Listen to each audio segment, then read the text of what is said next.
आपका 9 भारत समाचार में। आइए देखते हैं खबरें विस्तार से। दृष्टि आईएएस प्रमुख विकास दिव्यकीर्ति ने बेसमेंट त्रासदी और कार्यवाही पर प्रतिक्रिया दी। वायनाड भूस्खलन, मरने वालों की संख्या बढ़कर 143 हुई। आईएमडी अलर्ट के बाद केरल में स्कूल कॉलेज बंद। हैदराबाद के पास चलती बस में महिला के साथ 2 लोगों ने किया दुष्कर्म, 1 गिरफ्तार। महिला ने नई नौकरी की खुशी में बचपन के दोस्त को बुलाया, उसने और उसके चचेरे भाई ने किया दुष्कर्म। इजरायली हमले में लेबनान में हिजबुल्लाह नेता की मौत। Sponsored by Exclusio Decorative Surface, Acrylic, Interior Clads, Nurani Libas, Ready-made, Textiles, Stitching. Ewers, प्यार से घर संवारने दो। मंगलवार को इजरायल ने एक दुर्लभ हमला किया है, जिसमें बेरूत में हिजबुल्लाह के कमांडर की मौत हो गई, जिसे इजरायल नियंत्रित गोलन हाइट्स में सप्ताहांत के रॉकेट हमले के पीछे माना जा रहा है। इस मामले में 12 युवाओं की मौत हुई है। इजरायली हमले में कम से कम 3 अन्य लोग भी मारे गए। हिजबुल्लाह ने तुरंत कमांडर की मौत की पुष्टि नहीं की। इजरायली हमले में 1 महिला और 2 बच्चों की मौत हुई है और दर्जनों अन्य लोग घायल हैं, जो लेबनानी उग्रवादी समूह के साथ बढ़ते हुए शत्रुता का हिस्सा थे। एक इजरायली अधिकारी ने बताया है कि लक्ष्य फोद शुकुर थे, जो हिजबुल्लाह के शीर्ष सैन्य कमांडर थे, जिन पर 1983 में लेबनान की राजधानी में घातक मरीन बमबारी की योजना बनाने और उसे अंजाम देने का आरोप है। अधिकारी ने गोपनीयता की शर्त पर बात की, क्योंकि उन्हें मीडिया के साथ हमले के विवरण पर चर्चा करने की अनुमति नहीं थी। शुकुर पर अन्य हमलों में भी इजरायली नागरिकों की हत्या का संदेह है। हालांकि हिजबुल्लाह ने शनिवार को माजदल शम्स शहर में रॉकेट हमले में शामिल होने से इनकार किया। इजरायल इस उग्रवादी समूह को जिम्मेदार ठहरा रहा है। हिजबुल्लाह ने एक लाल रेखा पार कर दी है। इजरायली रक्षा मंत्री योआव गैलेंट ने मंगलवार के हमले के तुरंत बाद प्लेटफॉर्म एक्स पर पोस्ट किया। केरल के वायनाड जिले में भूस्खलनों की श्रृंखला में मरने वालों की संख्या 143 हो गई है, जबकि सैकड़ों लोग घायल और फंसे हुए हैं। भूस्खलनों ने घरों और सड़कों को भारी नुकसान पहुंचाया, पेड़ों को उखाड़ दिया और जल निकायों में बाढ़ ला दी। सभी उपलब्ध संसाधनों के साथ लापता व्यक्तियों को बचाने और खोजने के प्रयास जारी हैं। केरल राज्य आपदा प्रबंधन प्राधिकरण KSDMA के अनुसार अग्निशमन और बचाव, नागरिक रक्षा, NDRF और स्थानीय आपातकालीन प्रतिक्रिया दल के सदस्य बचाव कार्य में शामिल हैं। DSC केंद्र कन्नूर और कोझिकोड से 122 TA बटालियन के लगभग 200 भारतीय सेना के जवान भी मौके पर हैं। इसके साथ ही 2 वायुसेना के हेलीकॉप्टर, एक Mi-17 और एक ALH भी बचाव कार्य का समन्वय कर रहे हैं। आपदा और लगातार बारिश को देखते हुए बुधवार 31 जुलाई को सभी शैक्षणिक संस्थान बंद रहेंगे। 11 जिलों कासरगोड, कन्नूर, कोझिकोड, वायनाड, मलप्पुरम, पालक्काड, त्रिशूर, इडुक्की, एर्नाकुलम, अलापुरा और पठानमथिट्टा में भी अवकाश घोषित किया गया है। हम लोग रेस्क्यू 10 मिनट के अंदर स्टार्ट कर रहे हैं। ये एक चौरमाला रिवर है जो आप यहाँ पे देख रहे हैं। इसके उसके इस साइड में जो है मुंडकई विलेज है, वहाँ पे हमारी टीम अभी जा रही है। कल जो वहाँ से विक्टिम्स, जो इंजर्ड विक्टिम्स है, उसको निकाला गया है। अब जो भी कोलैप्स बिल्डिंग घर होगा उसमें कुछ विक्टिम्स ट्रैप्ड हो सकते हैं, उस पे अभी हम लोग काम कर रहे हैं। पहला हम लोग का काम है कि रिवर क्रॉस करके उस साइड मुंडकई विलेज में हम अभी अपनी टीम को भेज रहे हैं। कल रात में जो है हमारी टीम जो है 70 लोगों को रेस्क्यू किया है रोप से। रात के 10 बजे तक हमारी ऑपरेशन चली है। उसके बाद वेदर और रेनफॉल के कारण हम लोगों ने रोका है। लोकल एडमिनिस्ट्रेशन के साथ मिलके अभी हम लोग रिज्यूम कर रहे हैं। जो डेथ का जो हमने जो डेड बॉडीज निकाला है वो हमारा फिगर 21 का है। और भी टीम काम कर रही है, उससे जो मिला होगा वो हम नहीं बता सकते। हमारे तरफ से जो कैजुअलिटीज है, जो हमारी जानकारी है, उसके हिसाब से 21। उस साइड में अप्रोचिंग अच्छा है, बस क्रॉस करने का दिक्कत है। कल शाम में उधर फूड वगैरह चला गया। उस साइड में एक रिसोर्ट है और एक मस्जिद है जिसमें कुछ लोगों को शेल्टर किया गया है। ऑफ कोर्स चूंकि रेनफॉल अलर्ट्स है तो बारिश अभी चल हो रही है। बारिश का इंटेंसिटी हाई होगा तो डेंजर हो सकता है, वाटर करंट बढ़ जाएगा, वाटर का कैपेसिटी बढ़ेगा, तो चांसेस है there because still it is in red alert. Haryana के फतेहाबाद में कांवड़ियों ने स्कूल बस पर पथराव कर तोड़फोड़ की। बताया जा रहा है कि स्कूल बस टच होने पर कांवड़ियों ने स्कूल बस पर पथराव किया। बताया जा रहा है कि इस दौरान रास्ते जो भी वाहन आया उस पर कांवड़ियों ने पथराव किया और बड़े आराम से निकल गए। जिस दौरान ये घटना हुई उस समय स्कूल वैन में बच्चे भी सवार थे जो बाल बाल बच गए। मौके पर मौजूद स्वर्ण सिंह नाम के शख्स ने पुलिस को बताया कि कांवड़ियों ने बस को घेर कर पथराव किया। इतना ही नहीं, रतिया के रहने वाले विकास ग्रोवर और संजू जांगड़ा ने कांवड़ियों को भड़काया और बस में आग लगाने का प्रयास किया। बस कंडक्टर ने बताया कि कांवड़ से स्कूल बस की साइड लग गई है, जिसके बाद विवाद शुरू हुआ। स्कूल बस में बच्चे भी सवार थे। जैसे ही बच्चों को नीचे उतारा और कांवड़ियों ने पथराव शुरू कर दिया। जानकारी के अनुसार कांवड़ियों का एक जत्था हरिद्वार से कांवड़ भरकर रतिया होते हुए फतेहाबाद की तरफ जा रहा था। जत्था जब रतिया के टोहाना रोड से गुजर रहा था तो अकाल आदमी की एक बस कांवड़ियों से टच हो गई। इस मामले पर डीएसपी संजय कुमार ने बताया है कि उनके पास इस मामले की शिकायत नहीं आई। स्कूल बस के संचालक और अन्य लोगों के द्वारा रोड जाम किया गया। जैसे ही शिकायत मिलेगी एक्शन लिया जाएगा। उत्तर प्रदेश के कैबिनेट मंत्री नंद गोपाल नंदी के बेटे और बहू की गाड़ी का सोमवार को भीषण एक्सीडेंट हो गया। शुरुआती जानकारी में पता चला है कि गाड़ी मंत्री का बेटा चला रहा था और यह हादसा लखनऊ आगरा एक्सप्रेसवे पर तिरवा क्षेत्र के पास हुआ। बताया जा रहा है कि मर्सिडीज कार अनियंत्रित होकर डिवाइडर से टकरा गई और पलट गई। दोनों को इलाज के लिए लखनऊ रेफर किया गया। जानकारी के अनुसार दोनों मर्सिडीज कार से दिल्ली से लखनऊ जा रहे थे। प्रत्यक्षदर्शियों ने बताया है कि कार की रफ्तार ज्यादा थी और बारिश की वजह से सड़क पर फिसलन। अचानक कार अनियंत्रित होकर डिवाइडर से टकरा गई। टक्कर इतनी तेज थी कि कार का इंजन निकलकर दूर जा गिरा। हालांकि अभिषेक और कृष्णिका की हालत सामान्य बताई जा रही है।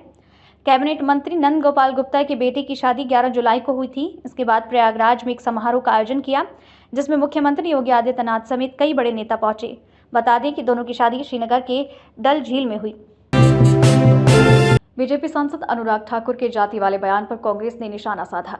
कांग्रेस नेता पवन खेड़ा ने अनुराग ठाकुर के बयान की आलोचना की। कांग्रेस ने सोशल मीडिया प्लेटफॉर्म एक्स पर मंगलवार को एक वीडियो शेयर किया।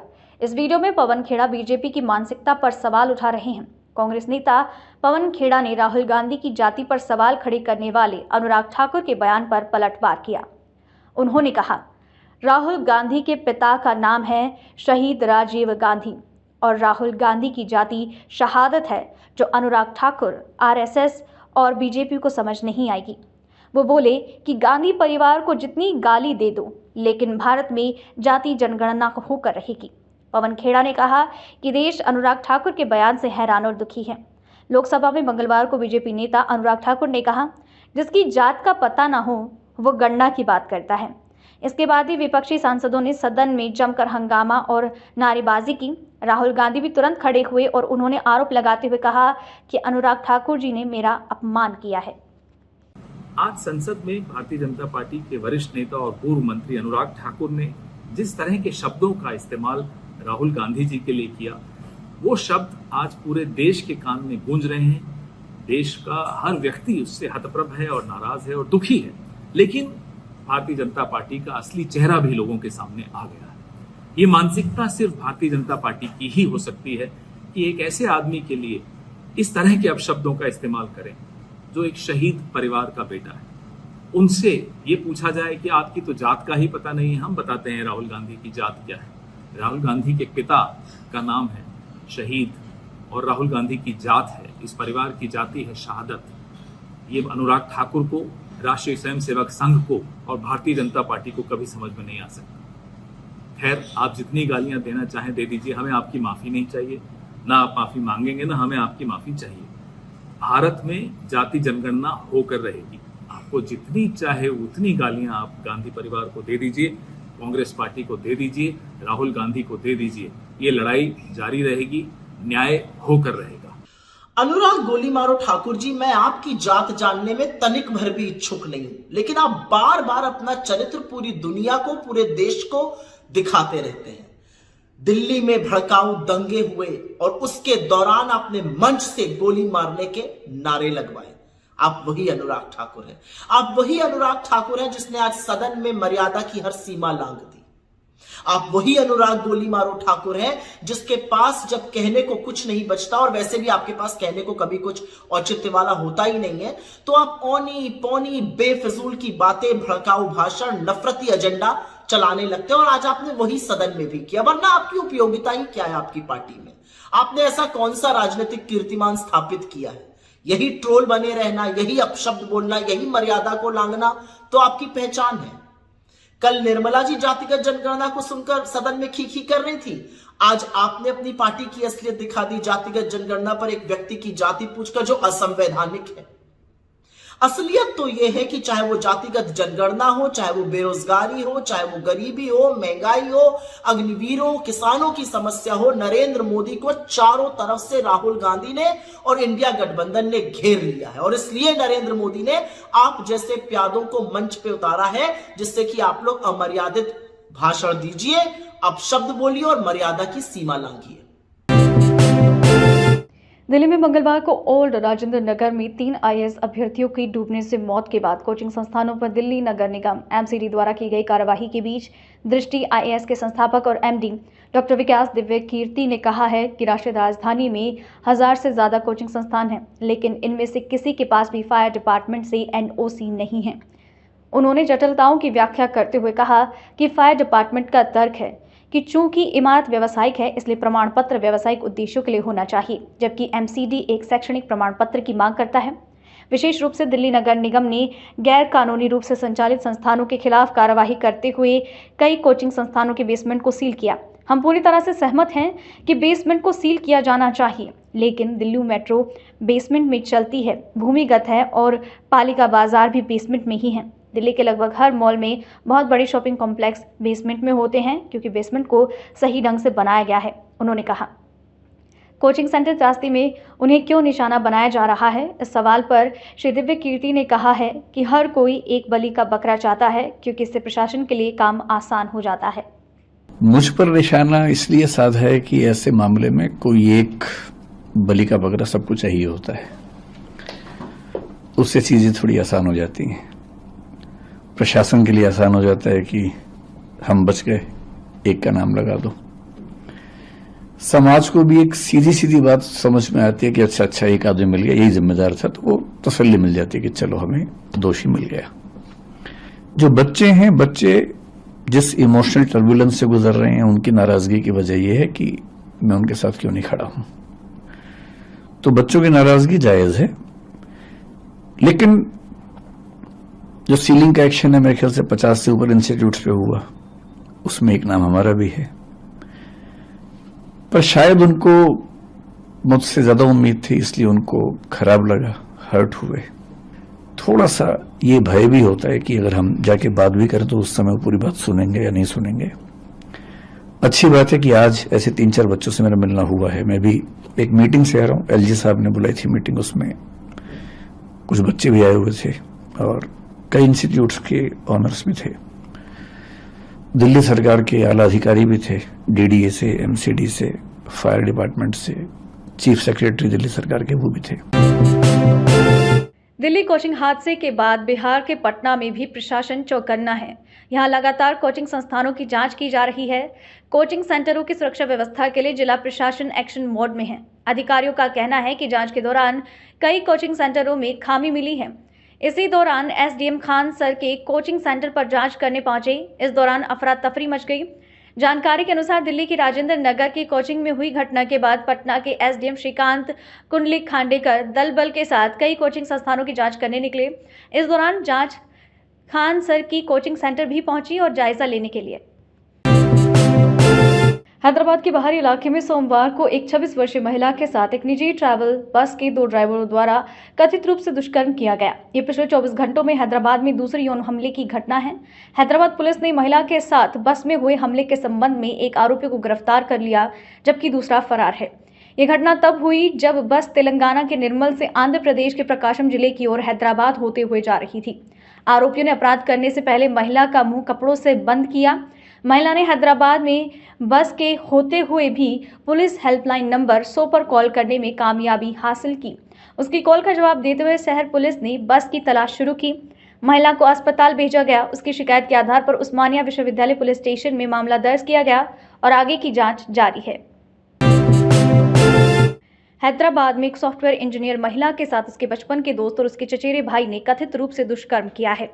पुलिस के अनुसार ये घटना सोमवार की रात की है, जब महिला, जिसने हाल ही में एक नई सॉफ्टवेयर नौकरी प्राप्त की थी, अपनी दोस्त को वानस्थलीपुरम के एक बार और रेस्टोरेंट में जश्न मनाने के लिए बुलाया। महिला ने अपनी शिकायत में बताया कि उन्होंने रेस्टोरेंट में शराब पीने के बाद रेस्टोरेंट के नीचे स्थित एक होटल में कमरे में जाने का फैसला किया।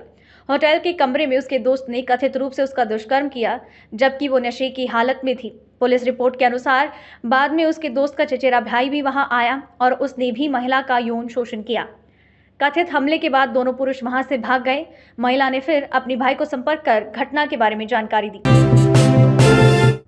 धर्मपुरी लिथाराम भट्टी, एक चौंकाने वाली और दुखद घटना में वीर जैतियाली गांव के 25 वर्षीय मोहम्मद आसिफ की धर्मपुरी लिथाराम भट्टी में स्थित प्रसिद्ध बिरयानी की दुकान हटपा वप्पा बिरयानी में काम करते समय बर्बरतापूर्वक हत्या कर दी गई।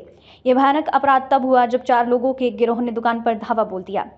गवाहों के अनुसार हमलावर चाकू और लोहे की रोड से लैस थे और उन्होंने आसिफ पर जानलेवा हमला किया, जिससे वो घातक रूप से घायल हो गया। इस भयावह हत्या ने समुदाय को झकझोर कर रख दिया है, जो अपनी शांतिपूर्ण और जीवंत वातावरण के लिए जाना जाता है। पूरी घटना दुकान के सीसीटीवी कैमरे में कैद हो गई, जिससे जांच के लिए महत्वपूर्ण सबूत मिले।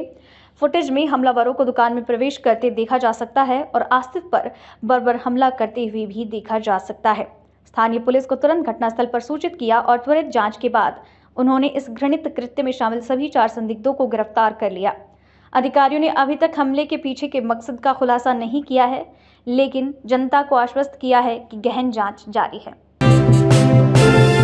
नागपुर, पिछले शनिवार की बारिश ने पूरे नागपुर को डुबो दिया है। उसी प्रकार आज सुबह से ही नागपुर में तेज बारिश हो रही है। रहवासी एरिया में बना अंबाजारी तालाब में जल भराव की वजह से आसपास के रहवासी लोगों में डर का माहौल बना हुआ है। अंबाजारी तालाब का जल स्तर लगातार बढ़ते जा रहा है। प्रशासन की टीम भी मौजूद है और जल निकासी काम भी जारी है। नवभारत समाचार से कैलाश सुगंध की रिपोर्ट। अभी हम नागपुर के अंबाजारी तालाब में खड़े हैं। जिस प्रकार से पिछले शनिवार को जो बारिश ने एक त्राही मचा दी थी, पूरा नागपुर, अधिकतर नागपुर का जो एरिया था वो पूरा डूब गया था। आज जो है हम अंबाजारी तालाब के पास इसलिए आए क्योंकि इसका भी जो जल स्तर है वो लगातार बढ़ रहा है, क्योंकि आज सुबह से लगातार नागपुर में बारिश हो रही है और यहाँ पर जो आजू बाजू में जो रेसिडेंशियल क्षेत्र है वो भी प्रभावित हो सकते हैं। यही दिखाने के लिए आज नवभारत की टीम अंबाजारी तालाब पे आई हुई है। मैं कैमरामैन को बोलूंगा तो मेरे साथ आए और दिखाए। आप जिस प्रकार मैं बताना चाहता था कि अंबाजारी तालाब जिसका जल स्तर जो है वो लगातार बढ़ता जा रहा है, मेरे कैमरामैन को बताऊंगा किस प्रकार से यहाँ पर जल निकासी का जो काम है वो पूरा हो रहा है। आप मेरे पीछे जब देख सकते हैं किस प्रकार से यहाँ पानी निकासी का काम जो है वो यहाँ पर हो रहा है।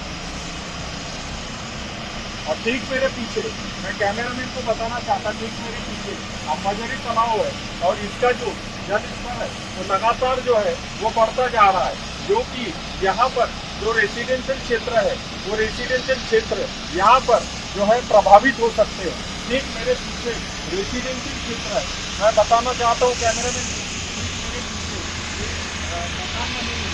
मेट्रो यहाँ पे जा रही थी, पूरा रेसिडेंशियल क्षेत्र है, यहाँ पर भी एक धोखे की संभावना जो है वो बनी हुई है।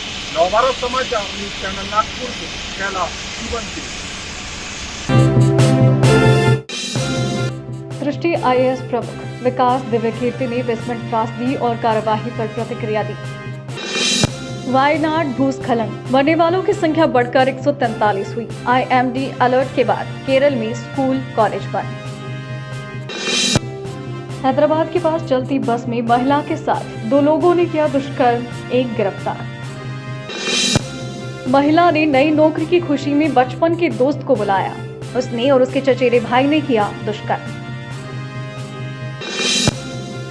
इजरायली हमले में लेबनान में हिजबुल्लाह नेता की मौत।